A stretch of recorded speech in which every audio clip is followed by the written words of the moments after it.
लखनऊ के भिखारी को भिखारी मत समझिए।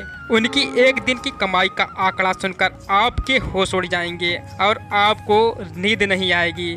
लखनऊ में एक सर्वे के अनुसार करीब लखनऊ में 5,312 भिखारी रहते हैं, जो एक दिन में करीब 63 लाख रुपए तक कमाते हैं।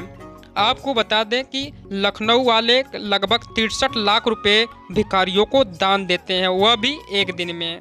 यानी आपको बता दें कि एक भिखारी पर डे 3,000 रुपये कमाता है, जिसकी आमदनी करीब महीने की 1 लाख रुपए तक जाती है। लखनऊ सर्वे के अनुसार लखनऊ में करीब 5,312 भिखारी रहते हैं, जो हरदोई, बाराबंकी, सीतापुर और रायबरेली की रहने वाले हैं। इनमें से ज़्यादातर कमाई करने वाली महिलाएं ही हैं। महिलाएं पुरुषों से अव्वल हैं। यह रिपोर्ट आपको कैसी लगी कमेंट करके जरूर बताइए।